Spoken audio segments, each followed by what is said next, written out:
с вода и някой друг ти го иска, ти трябва да го пазиш все едно с ти очите. Буквалния смисъл на думата.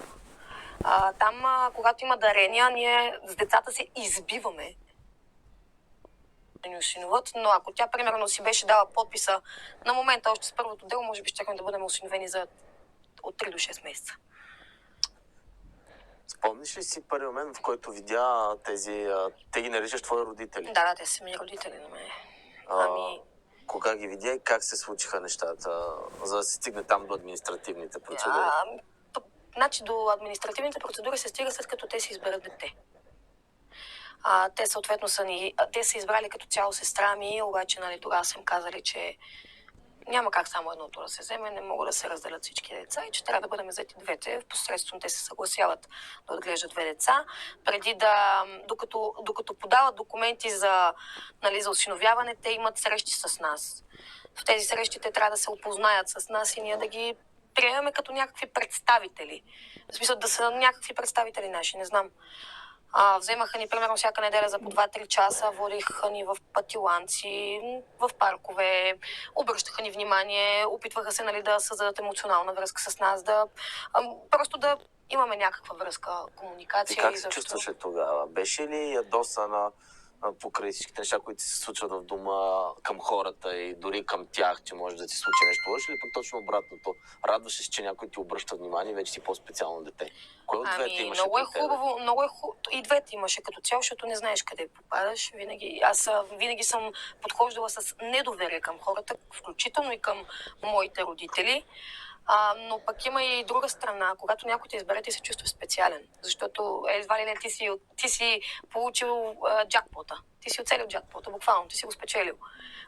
Отърваваш се от дома и ще си имаш свое легло, ще си имаш свои дречки, си имаш свои дрехи, всичко, което си нямал, го имаш след това. И се чувстваш специален. Няма как да не се чувстваш. Факт е, че се чувстваш специален. А сестра ти? Сестра ми също се е чувствала специално малко и към този момент не е окей, че ни осиновиха 2. Тя може би тайно си мечтава да бъде единственото дете в семейството, което ще я вземе и затова ние с нея имаме неразногласие и не общуваме от 13 години. И черна пред него сестра ми и майка ми, той винаги е намирал комуникация с мен и винаги, как да кажа, той също е бил много строг.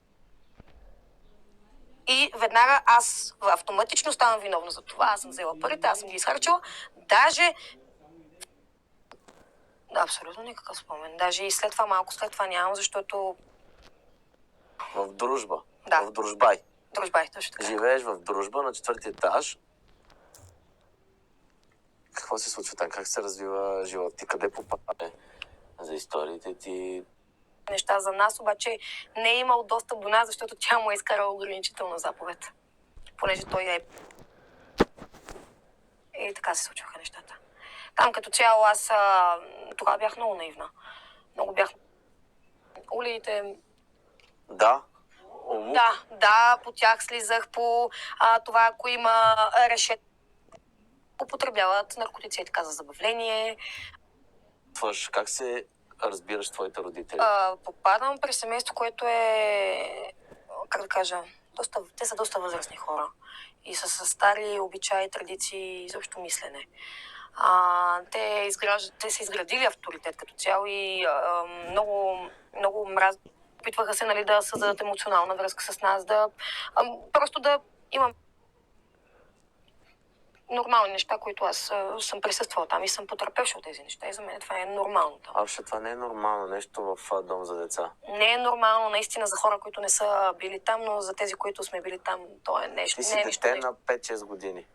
Какво ти се случва в този дом на 5 годишна възраст?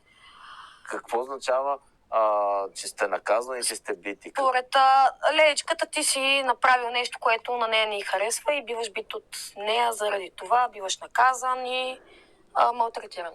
Аз съм имала наказания, в които една главна госпожа ме поставя над един телевизор, който е на стената горе и кара абсолютно всички други деца да минат през мене и или да ме ощипат, да ме охапат, да ме оскубат, да ме ударят, да ме ритнат дори, каквото ще.